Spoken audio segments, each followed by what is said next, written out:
রাজধানী ঢাকা সড়কে বসেছে শত শত এআই প্রযুক্তির ক্যামেরা। এই প্রযুক্তি ব্যবহার করে মামলা দেয়া হচ্ছে ট্রাফিক আইন অমান্যকারীদের বিরুদ্ধে।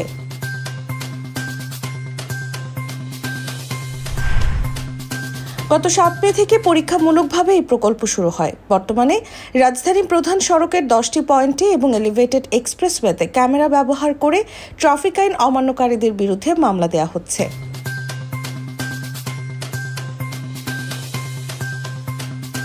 ডিএমপি ট্রাফিক বিভাগের তথ্য অনুযায়ী শাহবাগ থেকে জাহাঙ্গীর গেট পর্যন্ত এই সড়কে এখন স্বয়ংক্রিয়ভাবে অপরাধ শনাক্তের পর মামলা দেয়া হচ্ছে। আপাতত 5 ধরনের অপরাধ শনাক্ত করতে পরীক্ষামূলকভাবে এআই সফটওয়্যার ব্যবহার করা হচ্ছে। গাড়ি শনাক্তের জন্য 105টি ক্যামেরা ব্যবহার হচ্ছে। এই সংখ্যা আরও বাড়বে বলে জানায় ট্রাফিক বিভাগ।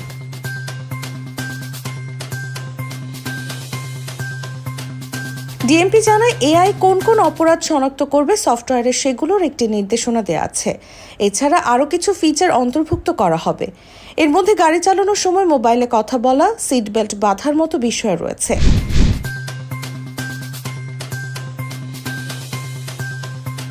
যার বিরুদ্ধে মামলা করা হচ্ছে সেই গাড়ির নিবন্ধিত সেলফোনে বার্তা পাঠানো হয় এবং একটি অভিযোগের নোটিশ তার ঠিকানায় পাঠানো হয়। আর সশরীরে অফিসে হাজির হওয়ার জন্য একটি চিঠি পাঠায় ডিএমপি। মামলাটি নিষ্পত্তি করতে 15 দিনের মতো সময় লাগে।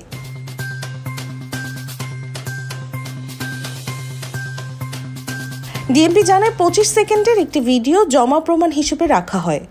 সশরীরে এসে দায় নিয়ে নিলে জরিমানা দিয়ে মামলা নিষ্পত্তি করা যায় অথবা মেট্রোপলিটন ম্যাজিস্ট্রেটের কাছে আপিল করার সুযোগও আছে।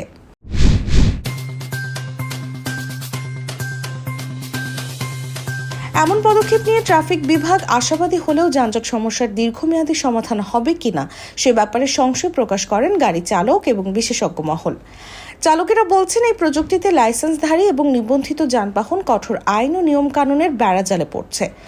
অনিবন্ধিতরা থেকে যাচ্ছে ধরাছোঁয়ার বাইরে। অথচ সড়কে সমস্যার অন্যতম বড় কারণই হল লাইসেন্সবিহীন চালক আর অনিবন্ধিত যানবাহন।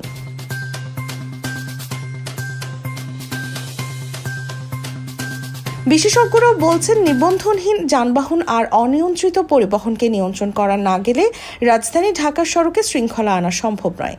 সেই সঙ্গে ঢাকাসহ সারা দেশে যেভাবে ব্যাটারি চালিত ইজি বাইক ও অটোরিকশা বেড়ে গেছে তাতে করে সমস্যা আরও জটিল হচ্ছে।